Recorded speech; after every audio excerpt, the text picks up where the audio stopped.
हम भारतीयों के लिए सोना सोना नहीं, एक इमोशन है ना। घर में कोई फंक्शन हो, त्योहार हो या फिर बस लगे कि यार मार्केट गिर रहा है, हमारा पहला रिएक्शन क्या होता है? चलो सोना खरीद लेते हैं। पर एक मिनट रुकिए, क्या 2026 में भी सोना खरीदने का ये पुराना तरीका, मतलब ज्वेलरी खरीदना, सही है? क्या ये वाकई एक स्मार्ट इन्वेस्टमेंट है जहां 20% पैसा तो खरीदते ही मेकिंग चार्ज में स्वाहा हो जाता है?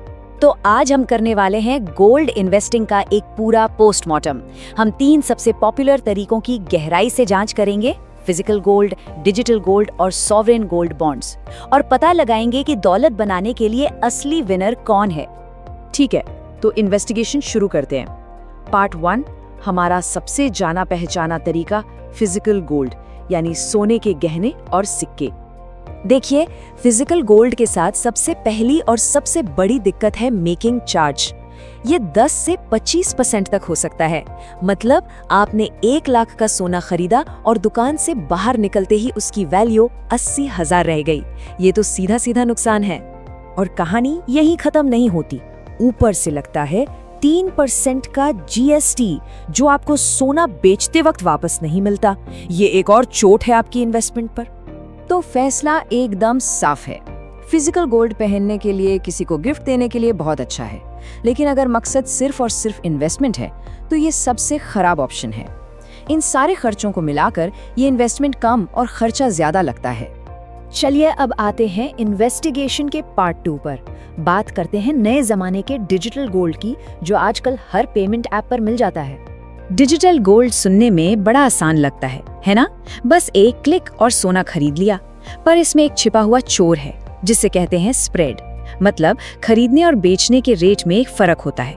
मान लीजिए आपने 100 रुपए का सोना खरीदा और अगले ही पल बेचने गए तो आपको सिर्फ 96 या 97 रुपए ही मिलेंगे। ये 3 से 6% का नुकसान तो तुरंत हो गया। और ये तो बस शुरुआत है। लंबे समय में GST और स्टोरेज फीस जैसी दूसरी लागतें भी आपके मुनाफे को धीरे धीरे खा जाती हैं।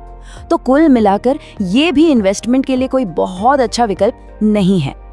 तो अब आते हैं हमारी इन्वेस्टिगेशन के तीसरे और असली हीरो पर, सॉवरेन गोल्ड बॉन्ड्स यानी SGBs। इन्हें खुद रिजर्व बैंक ऑफ इंडिया जारी करता है और सच कहूं तो यही है असली गोल्ड स्टैंडर्ड। तो इसे क्या खास है इन SGBs में? इसके 3 ऐसे जबरदस्त फायदे हैं जो इसे बाकी सबसे बिल्कुल अलग बनाते हैं। पहला फायदा, सोने का भाव तो बढ़ेगा ही, उसका फायदा तो मिलेगा ही, लेकिन उसके ऊपर सरकार आपको हर साल 2.5% का पक्का ब्याज भी देती है। सोचिए, सोने का भाव अगर न भी बढ़े तब भी आपकी कमाई पक्की है। और दूसरा, जो सबसे बड़ा गेम चेंजर है, वो है टैक्स। अगर आप इन बॉन्ड्स को पूरे 8 साल मतलब मैच्योरिटी तक रखते हैं तो आपको मुनाफे पर 0 कैपिटल गेन्स टैक्स देना पड़ता है। मतलब सारा का सारा प्रॉफिट आपका। और ये रही 2026 के लिए एक प्रो टिप। अगर सरकार का कोई नया SGB इशू नहीं आ रहा है तो भी कोई टेंशन नहीं। आप GEPL कैपिटल जैसे किसी ब्रोकर के साथ अपना डीमैट अकाउंट यूज करके सेकेंडरी मार्केट से पुराने SGBs खरीद सकते हैं। और जानते हैं बेस्ट पार्ट क्या है? ये अक्सर डिस्काउंट पर मिल जाते हैं। अच्छा, एक चौथा ऑप्शन भी है, गोल्ड ETF। पर रुकिए, ये सबके लिए नहीं है। ये एक स्पेशल टूल है, खासकर उन एक्टिव ट्रेडर्स के लिए जो शॉर्ट टर्म में सोने के उतार चढ़ाव से पैसा बनाना चाहते हैं। तो फंडा एकदम क्लियर है।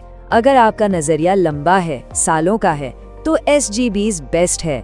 लेकिन अगर आपको सिर्फ 1-2 महीने के लिए ट्रेड करना है तो गोल्ड ETF बेहतर है, क्योंकि उसे खरीदना और बेचना बहुत तेज और आसान है। बस याद रखिएगा, इसमें वो 2.5% वाला एक्स्ट्रा ब्याज नहीं मिलता। तो हमारी इस पूरी छानबीन के बाद 2026 में सोने में इन्वेस्ट करने का फाइनल वर्डिक्ट क्या है? चलिए सारे नतीजों को एक साथ देखते हैं। ये रही हमारी फाइनल पोस्टमार्टम रिपोर्ट। अगर मकसद वेल्थ क्रिएशन यानी कि दौलत बनाना है तो सॉवरेन गोल्ड बॉन्ड साफ साफ विनर हैं। कोई हिडन कॉस्ट नहीं, 2.5% का एक्स्ट्रा रिटर्न और मैच्योरिटी पर 0 टैक्स। हाँ, गिफ्टिंग के लिए फिजिकल गोल्ड और शॉर्ट टर्म ट्रेडिंग के लिए गोल्ड ETF अपनी जगह ठीक है। तो बॉटम लाइन क्या है? अपने टोटल इन्वेस्टमेंट का 5 से 10% हिस्सा सोने में रखना एक बहुत ही स्मार्ट मूव है। ये मुश्किल वक्त में आपके पोर्टफोलियो के लिए एक सेफ्टी नेट, एक सुरक्षा कवच की तरह काम करता है। क्योंकि एक बात हमेशा याद रखिएगा, जब शेयर मार्केट में भूचाल आता है तो अक्सर सोना ही वो एसेट होता है जो आपके पोर्टफोलियो को डूबने से बचाता है। तो चलिए, गोल्ड का मामला तो सुलझ गया। अब क्या आप अपने अगले टैक्स सेविंग हैक के लिए तैयार हैं? हमारे अगले विश्लेषण में हम बताएंगे कि आप 1 लाख रुपए का टैक्स फ्री मुनाफा कैसे कमा सकते हैं। तो इसे मिस मत करिएगा और हमें फॉलो करना तो बिल्कुल मत भूलिएगा।